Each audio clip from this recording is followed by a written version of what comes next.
जनजातीय जिला लाहौल घाटी के उपमंडल उदयपुर के अंबेडकर भवन में आरबीआई ने एक जागरूकता कार्यक्रम आयोजित किया, जिसमें स्थानीय लोग, किसान और आईटीआई के छात्र छात्राओं ने बढ़ चढ़कर भाग लिया। इसमें आरबीआई ने शिकायत के बारे में चर्चा की कि किस तरह से बैंक अगर आपके साथ गलत करता है या आपके साथ सही तरीके से पेश नहीं आता तो आप भारतीय रिजर्व बैंक के लोकपाल कार्यालय शिमला में शिकायत दर्ज कर सकते हैं।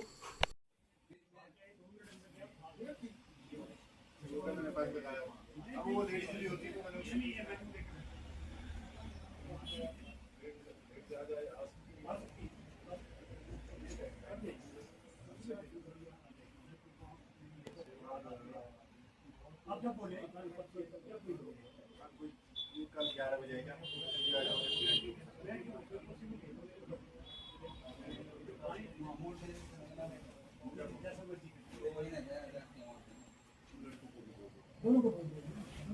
दो बात तो ये क्लियर हो जाएगा।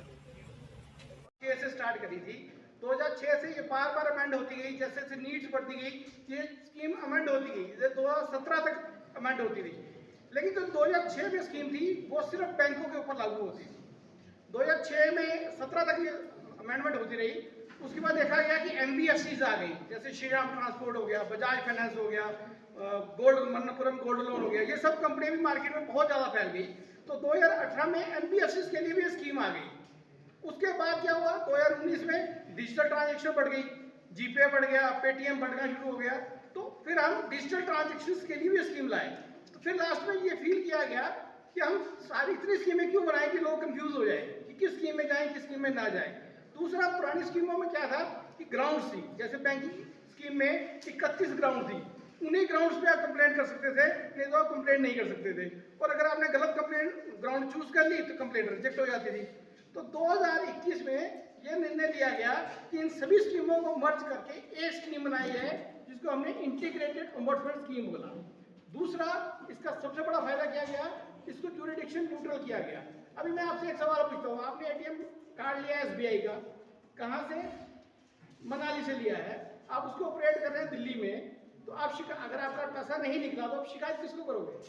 दिल्ली को करोगे या मनाली को करोगे? कंफ्यूजन है ना? ठीक है, इसी कंफ्यूजन को दूर करने के लिए ये स्कीम लाई गई। इसमें हमने कहा कि आपका ट्रांजैक्शन कहीं पे भी हो, जो आपका पेरेंट बैंक है जिसने आपको एटीएम दिया है, आपने उसको ही शिकायत करनी है। उससे ज़्यादा भी लग सकता है, लेकिन हमारा टर्न अराउंड टाइम, हमारा उद्देश्य रहता है 30 दिनों के अंदर शिकायत का निवारण करने का। साथ में आपको ये भी बता दूं कि हमें या अगर ये लगता है कि शिकायत में कंपनसेशन देने की आवश्यकता है तो हम कंपनसेशन भी देते हैं। अगर मेंटल हरासमेंट या अगनी वगैरह हो तो उसमें लोकपाल कार्यालय के पास या लोकपाल को 1 लाख रुपए तक का अनुदान कंपनसेशन देने का भी अधिकार है। और डिस्प्यूटेड अमाउंट कुछ भी हो वो हमारे ऊपर डिपेंड करता है, उसमें डिस्प्यूटेड अमाउंट जितना भी हो उस पर कोई समय सीमा कोई लिमिट आधारित नहीं है। साथ में मैं ये कहूँगा कि अभी जैसे डिजिटल ट्रांजैक्शंस हम लोग बहुत ज़्यादा करते हैं, तो इस कार्यक्रम में एक उद्देश्य और भी है कि हम सेफ बैंकिंग कैसे करें। अभी हम सारा कुछ हम ऑनलाइन करते हैं, मोबाइल पर करते हैं, लैपटॉप पर करते हैं, कंप्यूटर पर बैठ के करते हैं, तो इसमें कुछ सावधानियां बरतने की आवश्यकता होती है। हम डेबिट कार्ड लेते हैं, क्रेडिट कार्ड लेते हैं, ऑनलाइन ट्रांजैक्शंस करते हैं, तो क्या खबर हिमाचल से के लिए केलांग से रंजीत लाहौली की रिपोर्ट।